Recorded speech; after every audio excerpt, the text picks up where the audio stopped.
Hello, everybody, and welcome to another episode of Resilience with your host, Brad Neufeld. This is the show where you will discover that every challenge that you face in life is conquerable, especially when we work together. Working together with other people, helping us solve our challenges is by far the best way to get through this life and make it very exhilarating and fun. It's boring being on your own and by yourself, as I think my guest will back me up on this today.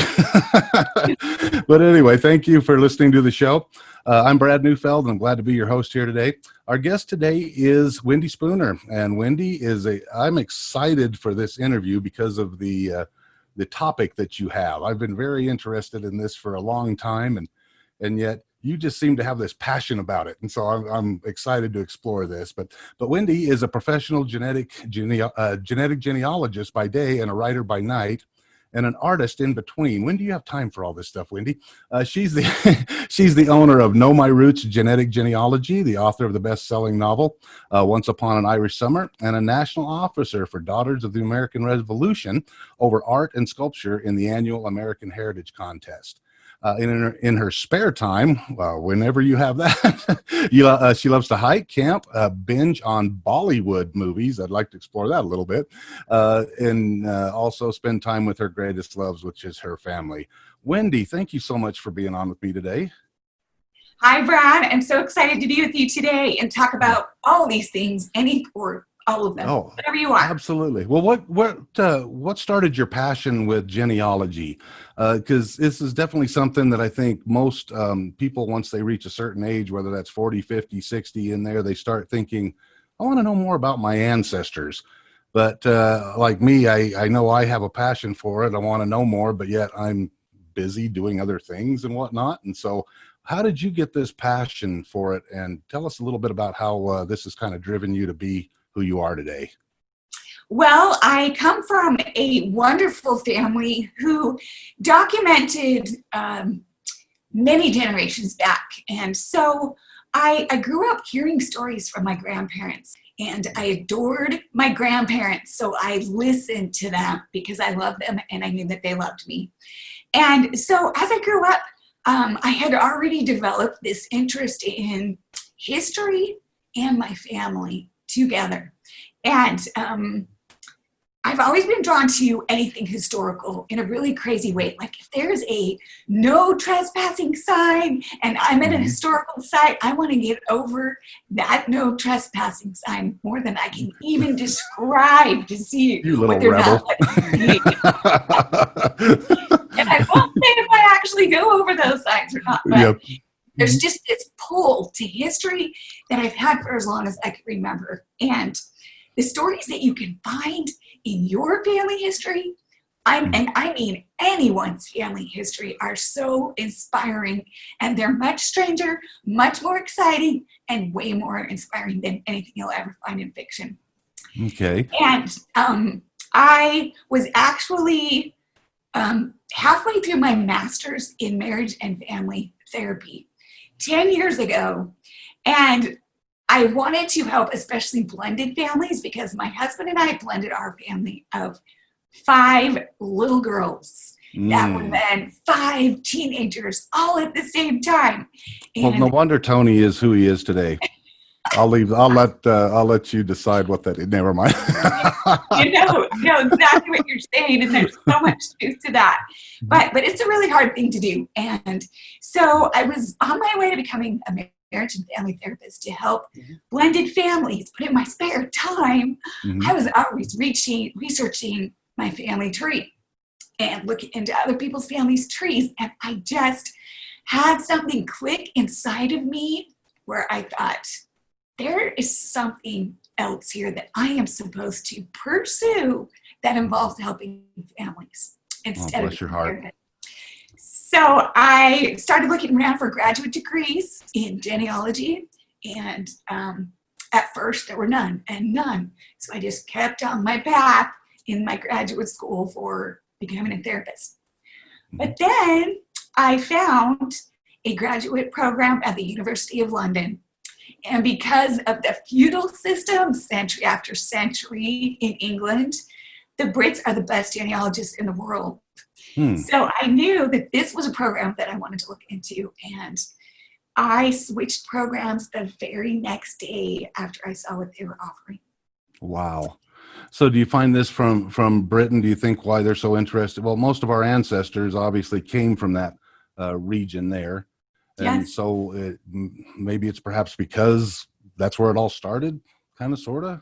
Yes, the history Okay. of why Mhm. records were even um, Yeah. starting to be kept Hmm. started with King Henry VIII. And Hmm. he did it for tax reasons, and so he could keep track of how he could pull in all the money from the citizens. But today we have all of these birth records, baptismal records, and marriage records because of a very different reason than he originally started it to be. So just the history of why records were created in itself is fascinating. Hmm. Yeah, it is. And so at what point, so you went to college, you found your degree, where to go, and then what did you decide from there? Did you learn anything in your studies that just took it to another level? Yeah, so I knew I wanted to become a professional genealogist Hmm. to help people connect to their roots and find their family. But I attended the largest genealogical conference in the world in 2012, which is Hmm. called Roots Tech. It takes place in Salt Lake City, and now it's also taking place in London every year. Wow. And I went to a particular lecture given by a genetic genealogist, and her name is Cece Moore. Okay. And after I met her, I learned so much from her year after year.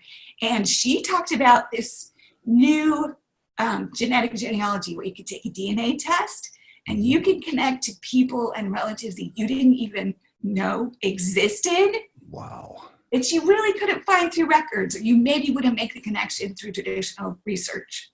Hmm. And that was when I kind of went crazy, because at this time in our family, my husband and I were given this box by his parents when they moved. And my Hmm. husband's father was adopted. And we'd been given no information about anything that had ever been discovered about Tony's father's biological family. Hmm. But Tony's mom had done this research on the side that she hadn't revealed to anybody. And I was looking at a binder full of pictures and documents of this family we knew Holy nothing cow. about. And Wow. Tony's dad had never wanted to pursue finding this family because he didn't want to upset them. He thought they Mm. probably didn't know he even existed. He was adopted. You never know the circumstances. Right, But right. Tony was looking at 8 biological uncles and aunts in a picture that looked Holy so much cow. like his dad. Mm. He said, I want to find them. I don't know how my dad's going to feel about this, but I want to find them. And Mm. so very soon after, I looked through all the messages and I thought, what's the fastest way I could find these people? And it was through Facebook, because I Mm. thought, what if these uncles that Tony has, these biological brothers of his father, what if they have sons on Facebook Oh, that yeah. have the same names? Because Hmm. 2 of these siblings had already passed away, and this is an older crowd that may or may not have been on social media. So I thought, I'm going to go after their kids. And sure enough, I found 2 sons with the same names as their fathers, and I sent them messages. And this was on a Sunday morning, and Tony and I Hmm. had gone to church, and I was sitting there, and I said, oh my goodness, by the way, I reached out to 2 people I found on Facebook, and I don't know what's going to happen. And Tony was like, you did what? You did what? I was like, I don't know what's going to happen. But Mhm. within 48 hours, to make a long story short, I sent a picture of Tony's dad to his biological family. It went viral. And within 2 days, Tony's dad had 2 siblings drive to his place of residence in Minnesota to meet him. And he was embraced with open arms. Wow. And this family What? said, we wish you would have found us earlier. Hmm.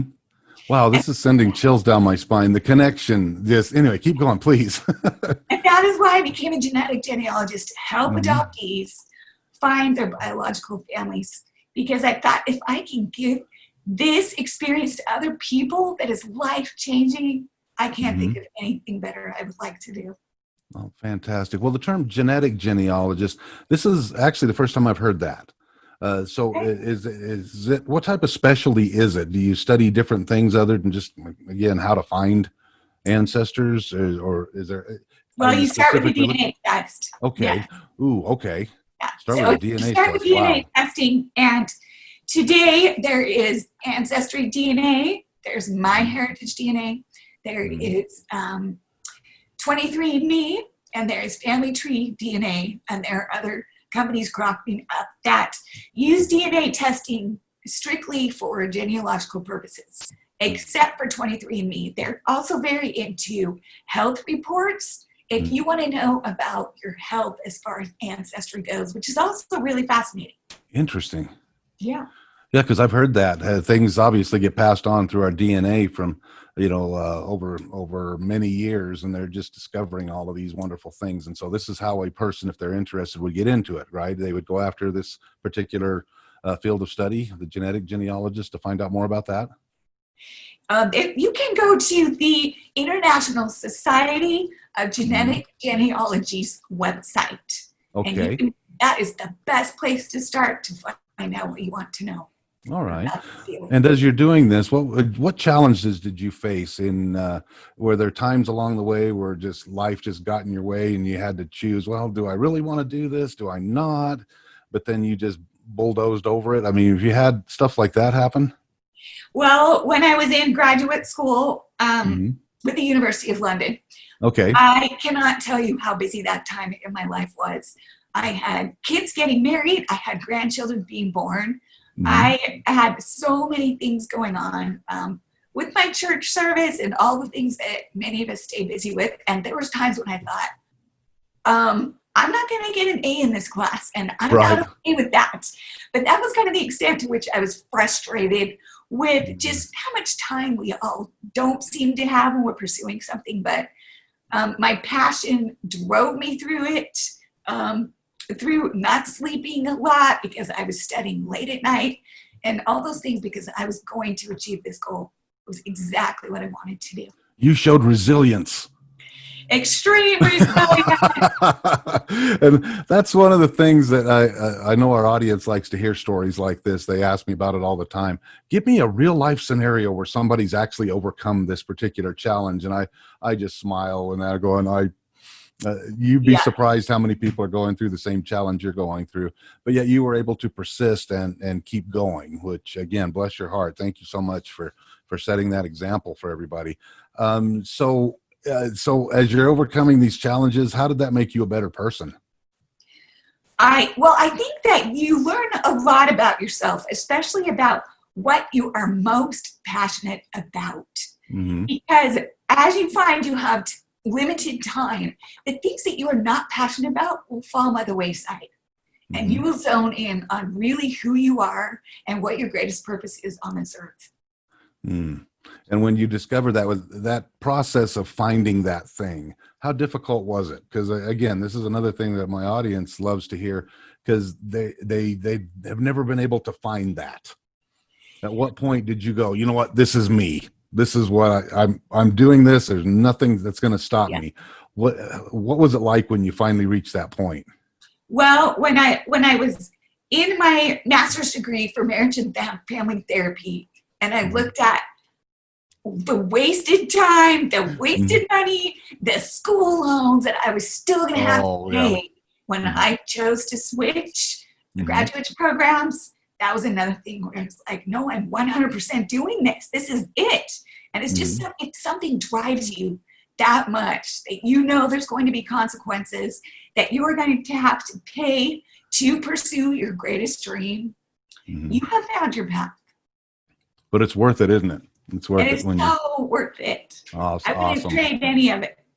Fantastic. Well, let's crack open the book here a little bit.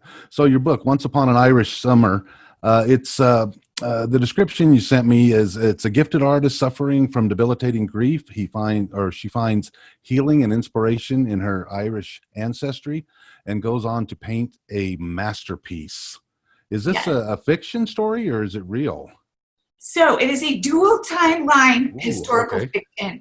So Okay. the historical chapters are based on a United States historical figure, and this is his untold story of crossing the Atlantic alone, leaving Ireland as a teenager by himself to find a way to save his family.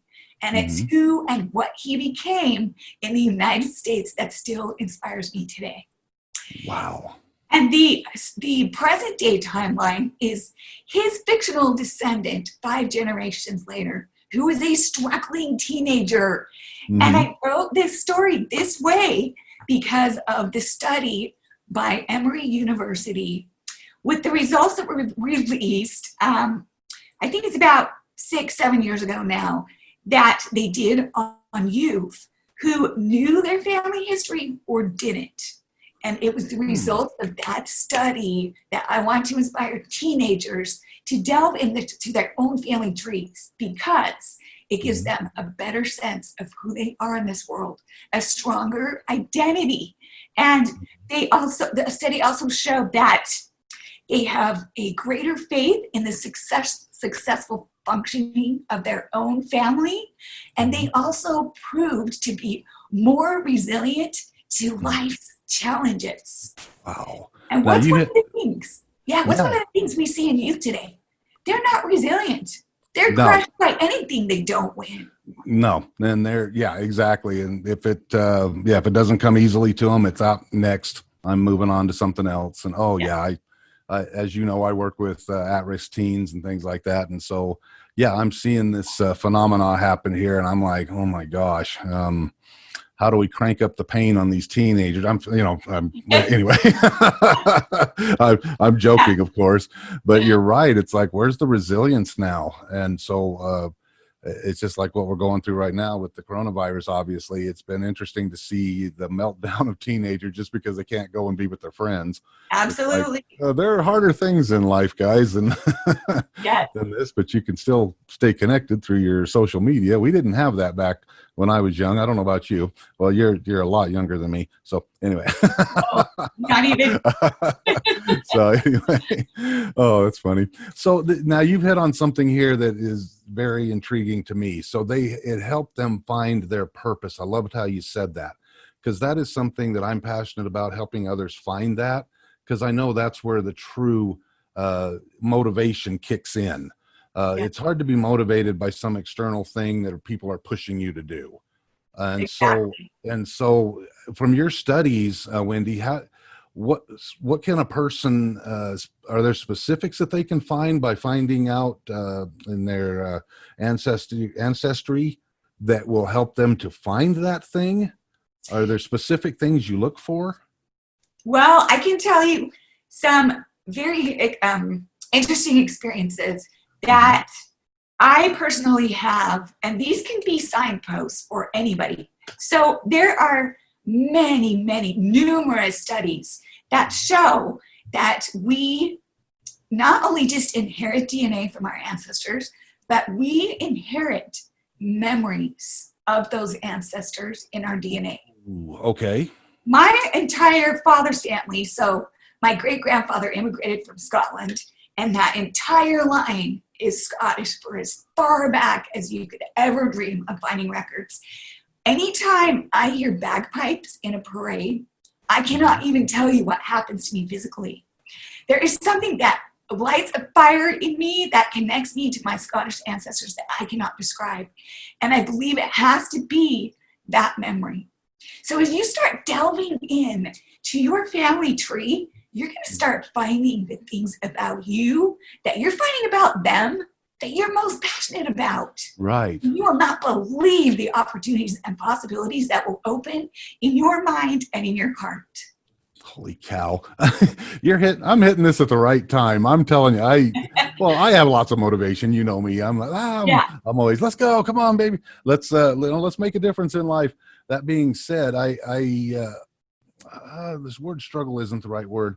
I've been fascinated by, why do I have the desires that I have? Why? Because again, I've had a strong passion to work with people my whole life since I was young. Matter of fact, when people ask me, well, when did your counseling, your love of counseling start? I said at age 13. And they're like, what?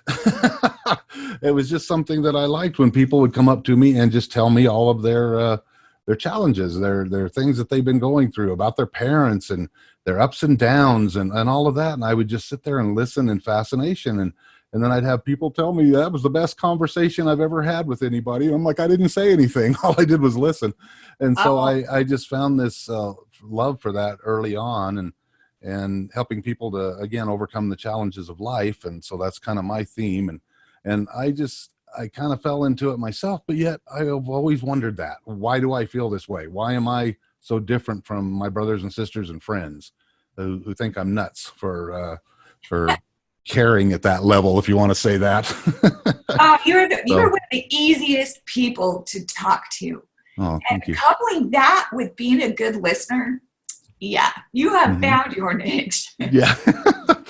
Well, I love it. That's for sure. But you're saying if I start to dig a little bit, I'll find out some of these things, you think? You will. You'll find connections that will blow your mind. Wow.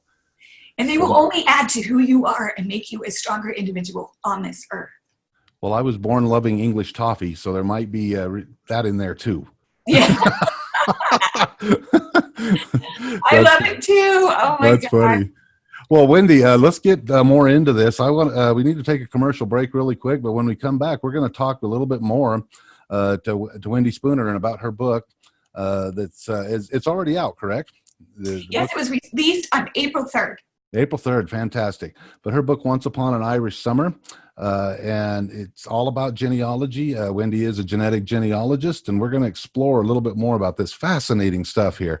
So when we get back from the break, we're going to jump right back in.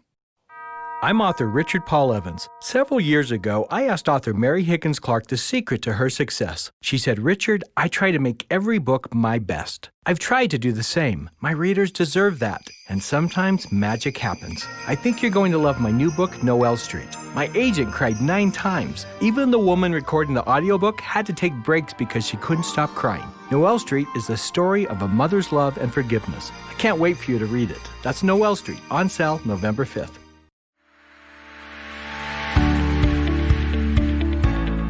Hi everyone, I'm Sarah Griffiths. I'm an abuse and trauma therapist, and I'm the host of the Becoming the Light from the Shadows of Abuse podcast.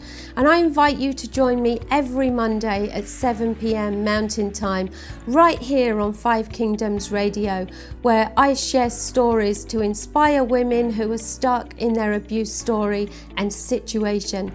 And if you want to help me make an impact and bring about change and have a story to tell that seems to fit the bill, then please come on my show and share for others to benefit. And you can contact me at my email, sarah@sallyg.com. That's sarah@sallyg.com. And I really look forward to hearing from you.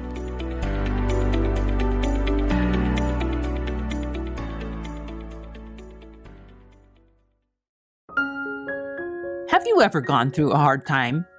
If you have, I'm sure you have at one point thought, nobody understands what I'm going through. My name is Tamara K. Anderson, and I'm the host of Stories of Hope in Hard Times. Join me on Resilience Talk Network, Monday through Friday at 12:30 p.m. to hear the stories of other people who have been through hard times and come through with hope, faith, and some tips that you can benefit from.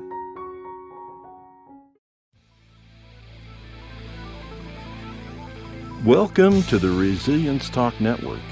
My name is Jay Walter, and I'm the host of Rebuilding. Heard every weekday night from 6 to 7 p.m. You can listen in and learn how to face your fears, overcome obstacles, and make dreams a reality. So listen every weekday night from 6 to 7 p.m.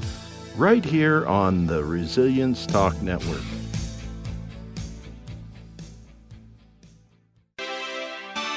Hello, my friends. This is Brad Neufeld.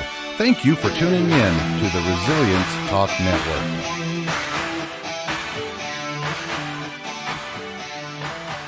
All right, and welcome back to Resilience. I'm your host, Brad Neufeld. Again, we have our guest here, Wendy Spooner. Wendy is the author of the book that's already out, Once Upon an Irish Summer, and we're going to delve a little bit more into that story. Before we do, what are there any other things, Wendy, that people can look forward to in this book before we get into the story? Because that's fascinating as well.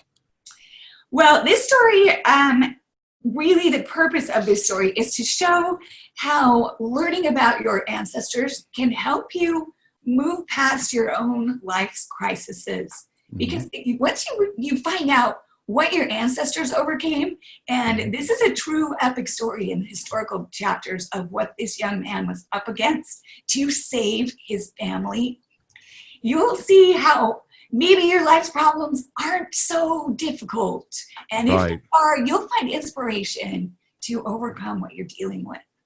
Well, and I'm fascinated that you chose the storyline to be around a teenager.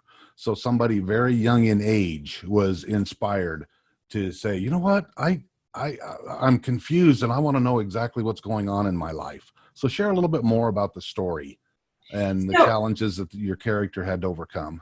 Okay, so in this story, like a typical teenager, Beth has her whole summer planned out. She's a gifted artist and she just wants to paint all summer and hang out with her friends when she's not painting. Well, her family goes through some difficult financial crises and she has that plan ripped out right from under her. And she's forced to get a summer job. She's never had a job before. And her grandmother hires her to become a research assistant in researching a particular ancestor that the grandmother is writing a book on. This is the last thing this girl wants to do. She can't stand history. It's her worst subject in school. So she's forced out of her comfort zone into something she doesn't want to do at all. And she finds out that it was life-changing in the end. And so anyway, when you said that teenagers need to read this too, so that they can hopefully instill that and be inspired by that story to think, okay, maybe I should find out more. Do you think, have you had any examples or any, not examples, experiences with that happening already, either with some your kids or with some other kids around you that have read this? Yeah, so every single youth that has read the book has said to me, I want to find out what's going on in my own family tree. Holy cow. And all the adults too, like almost 75% of my book reviews say, I want to look at my own family tree now. Or they'll say, if you weren't interested in family history before, you will be after reading this book. And so it's got the purpose of why I wrote it. It's working. The book has power. Were there times when you got, because the writing process, I know I've been through it as well, you get to points where you get stuck.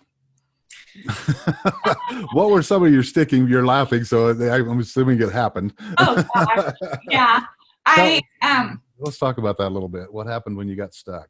Well, first of all, I was pretty crazy to write my first novel in dual timeline.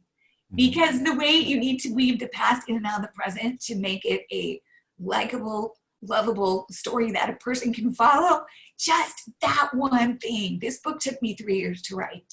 Wow. And it started with, I wrote the first 6 chapters and my laptop fell out of my car, crashed on the cement, and nothing was retrievable from it. So I lost the first 6 chapters. Cow. And that's when I went, okay, how committed am I to writing this story? I have to start over. And it was 1 second for me to say, okay, I'm starting over. That's how important I felt it was to write this book. And did you find new things from the process, from your computer being destroyed? Did you come up with new things to put in there? Okay. The first 6 chapters became much better because I started over and learned from what I had already written. Okay, no, this is going to be better if I do it this way. This chapter needs to be much bigger here. Yeah, it was one of those things where it was a happy accident, even though I was devastated at first. Yeah. A happy accident. Can I borrow that? I think that's as old as the guild, right? Yeah, that's true. I know however, it's so interesting how human beings can see that, the water glass half full, half empty. They can see those type of challenges as something that's just getting in their way and stopping them from realizing their dreams, or they can look at it as a springboard. It's so interesting how perspective plays into that, I think. And so do you have a lot of that in the book where the character had to decide that they hit these roadblocks maybe, and they went, ooh, what should I do here? Yes, because when Beth, she has this summer painting that she has to complete for her private art teacher, and it has to knock his socks off or he may drop her as a student because she's been so stuck. So throughout the whole summer, she is so worried about this painting. And as she's going through this research on this ancestor, ideas are starting to turn over in her mind, but she's struggling so much as she's trying to figure out something new to paint that she's just going through canvas after canvas and nothing is working for her. And kind of the same thing happens as she's researching, because she doesn't listen to her grandmother at first when her grandmother says, you need to document each source as you're researching it, or you are going to forget where you've been before. So she goes through the struggle of, okay, but now I have to start over and research because I don't even know what I looked at. And so it's, the learning curve of, you know what, do it this way. It'll be much easier instead of teenagers thinking they always know it's the right way to do things. Right. Yeah. Oh, wow. Well, talk about the writing process with this. You said you love to write, and I have a belief that every person walking today has a story in them. They do. And that story that they have can help someone else out there in a big way. And so what advice would you give to people who feel like, well, I'm not a writer? I mean, where you had to start somewhere. What is it?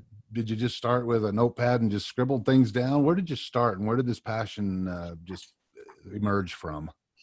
Well, I had been a professional writer of articles for my field, and that's very dry stuff. And for me, I'm not a dry person at all. My personality is not dry on any level. No.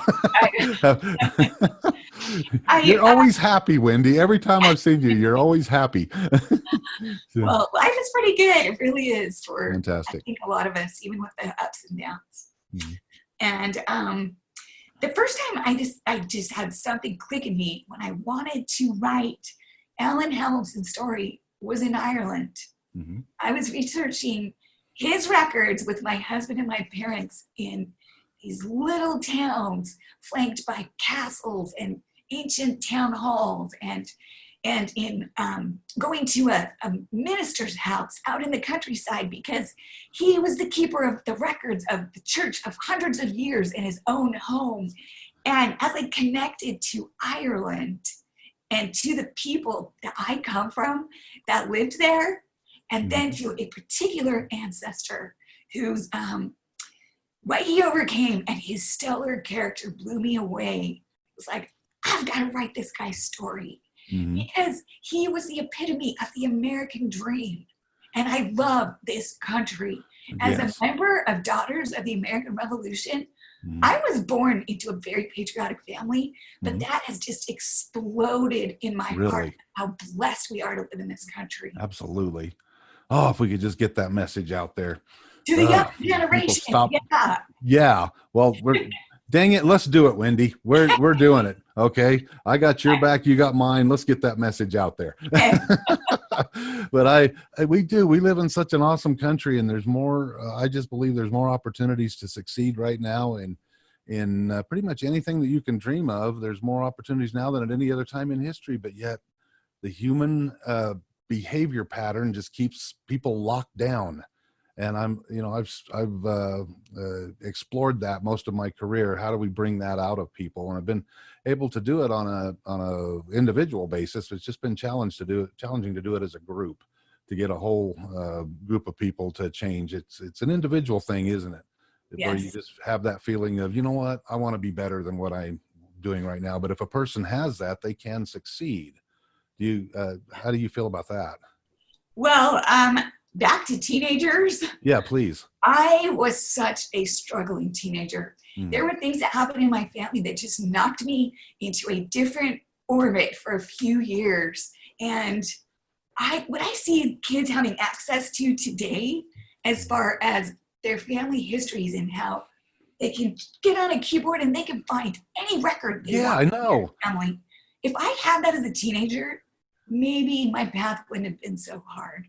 Yeah. Maybe if I had been able to connect really easily at that time in my life, the lights would have come on for me much earlier than they did. Right. So yeah, well, explain a little bit about that. So if there is a young person listening to this today, when it started, we didn't have the computers like we have today. We didn't have all that stuff. I mean, it wasn't quite stone tablets, but maybe your husband, Tony, maybe he had the stone tablet. No, anyway, I'm just teasing.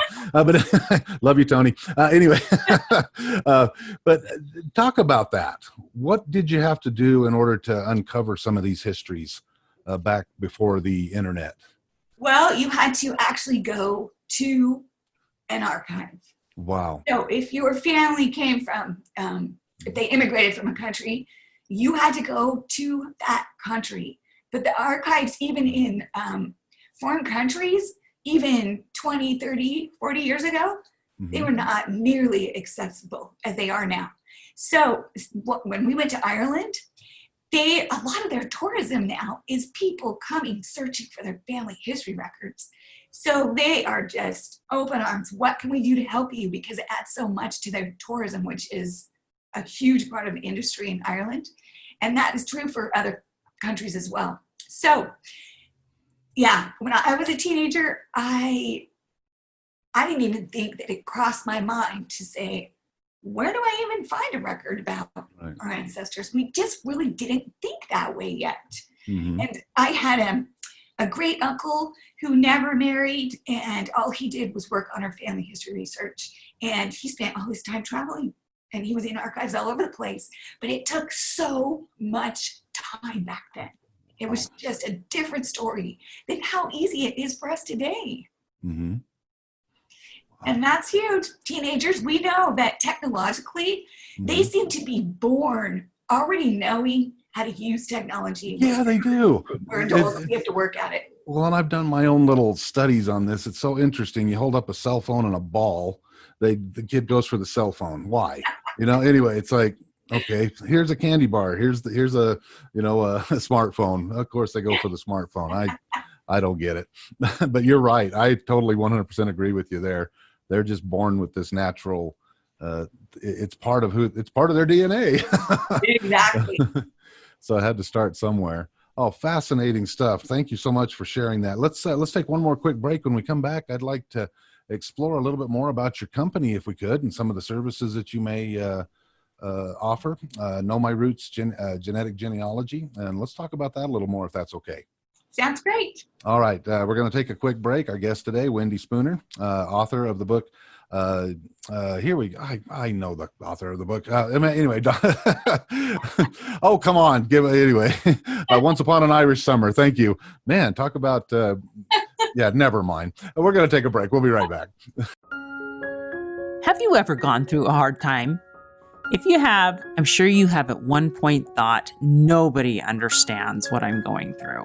My name is Tamara K. Anderson, and I'm the host of Stories of Hope in Hard Times. Join me on Resilience Talk Network, Monday through Friday at 12:30 p.m. to hear the stories of other people who have been through hard times and come through with hope, faith, and some tips that you can benefit from.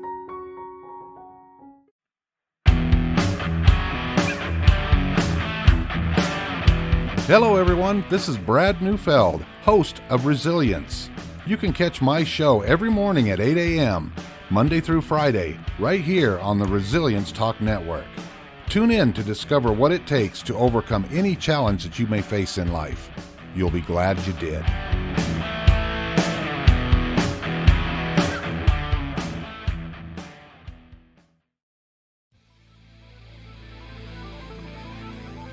Welcome to the Resilience Talk Network. My name is Jay Walter, and I'm the host of Rebuilding. Heard every weekday night from 6 to 7 p.m. You can listen in and learn how to face your fears, overcome obstacles, and make dreams a reality.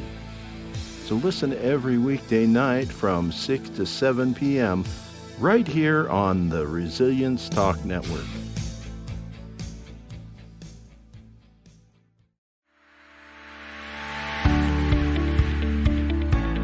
Hi everyone, I'm Sarah Griffiths, the producer of Becoming the Light from the Shadows of Abuse podcast.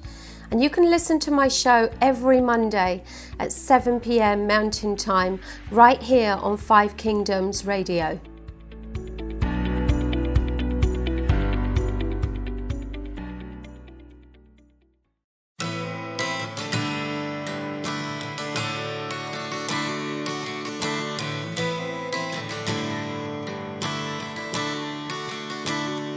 When the summer has passed, the harvest is All right, and we're back here on Resilience. I'm your host, Brad Neufeld. We're on with Wendy Spooner today. We've talked a lot about her book today, Once Upon an Irish Summer, but now in this final segment here, Wendy, let's talk about your company, Know My Roots Genetic Genealogy. Okay, we've talked a little bit in the first segment about what genetic genealogy is. Now, how do you help others who are, let's say they're intrigued by what we're talking about here too, and they want to find out more? What do your services provide? Well, I have a special niche in the professional genealogy world, which is I work with adoptees who want to find their biological roots or their biological families. And I connect them, starting with DNA testing and then genealogical research through records, because you can't do it with just DNA testing. You have to start with the DNA test, and then with traditional records, you can build out a tree to find biological family. And it's getting a little bit easier than it used to be because the databases are filling up with people. And that just means more cousin connections once you take a DNA test that are going to show up in any given database. And one thing to know is that if you are an adoptee, you should take a DNA test with every single genealogical database that there is out there so that you can essentially go fishing in every pond. Okay, Because so there's because no each of them crossover. have different records, obviously. Well, there's just no crossover between the databases. Okay. So you're going to get different relatives that show up in each separate database, which then you can compile into one tree and then funnel it down to a time and a place where an adoptee was conceived, born, all of those things that you're looking for. It's detective work, no doubt, and I absolutely love what I do. Do you find people get, for lack of a better term, addicted to the searching? I know this one man across the street from me years ago. He just got, for some reason, just had this inspiration. I want to find out about my ancestors. And he just would call me every other night. Oh, you're not going to believe whom I'm related to, some king in Scotland and all this. I'm like, okay, he just keeps going and going and going. And then all of a sudden he comes back to me, goes, oh, I decided to start finding out more about my wife's genealogy. There was one of her ancestors actually came over on the boat with Columbus. And I'm like going, Goodness. holy cow. And that kind of, stirred something in me. Maybe I'm afraid to know. My guy was, maybe mine was locked in prison for years and beaten. I don't know. Just teasing. But well, you know what? The fact that you just said that is really important, because embracing your entire family history, especially the people that really struggled, and learn from them and honor them, and then you stand on their shoulders to become someone even better. Wow. Because I believe that we can heal past generations by the choices we make today. Fantastic. Well, I know in your book, I loved this this one saying that you had in there about it was right there at the very beginning. Anyway, I'll look it up here while we're talking. But anyway, there's that part there is fascinating, because to me, is there a better way to give your life purpose is that?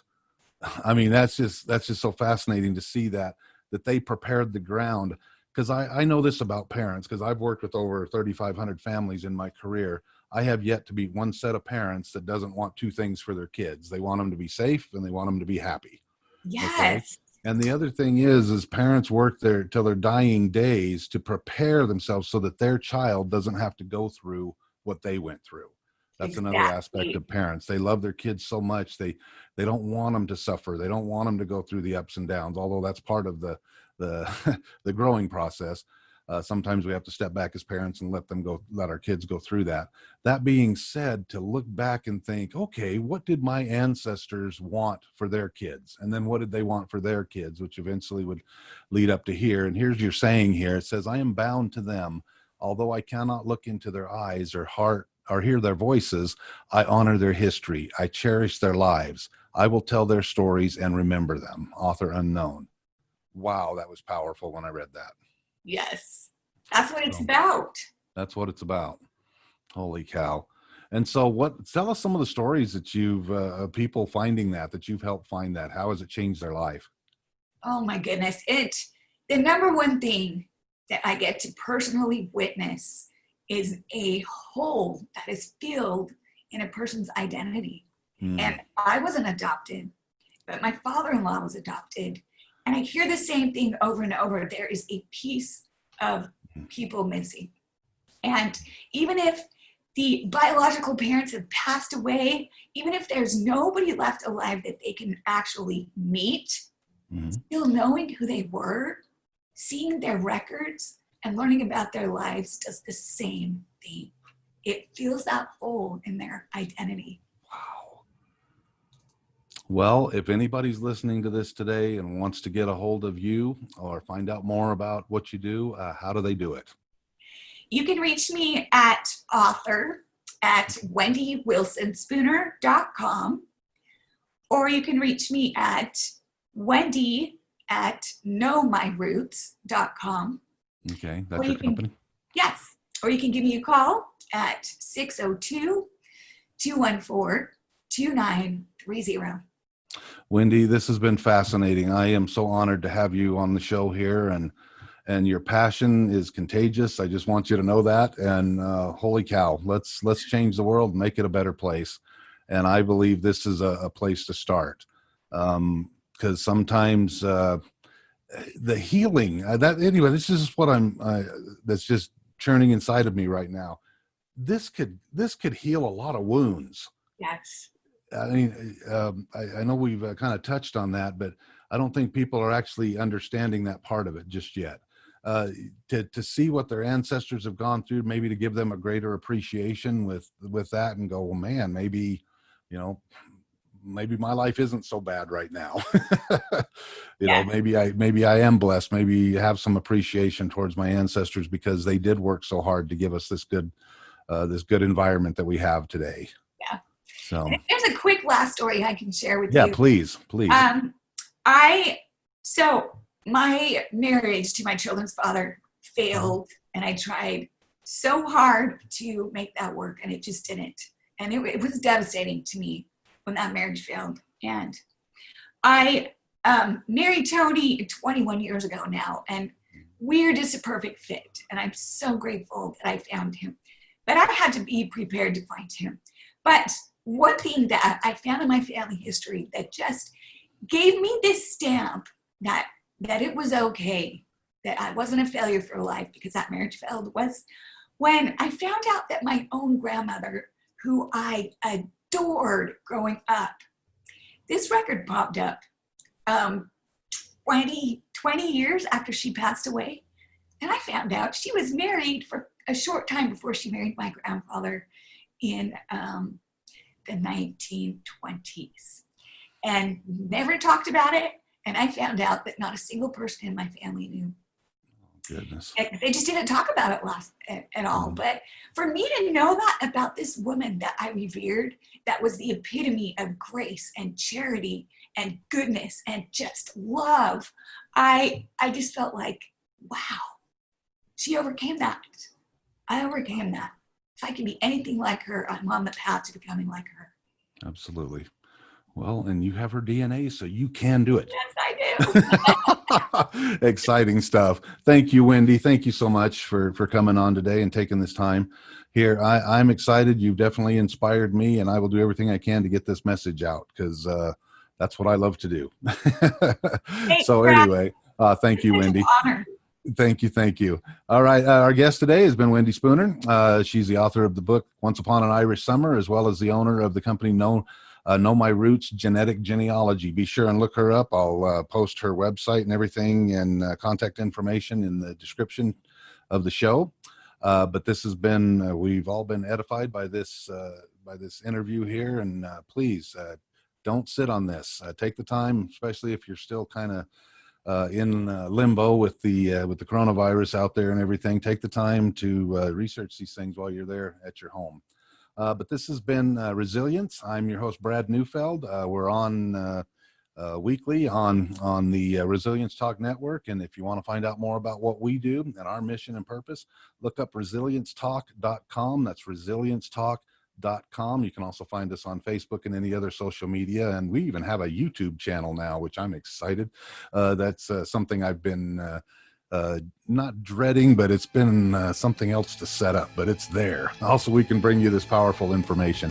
But if you want to know more and how you could be on the show, email me at info@bradjneufeld.com. That's info@bradjneufeld.com. Or again, get on the website and you can contact me that way. But guys, until we meet again, go for everything that you want in life and make it happen.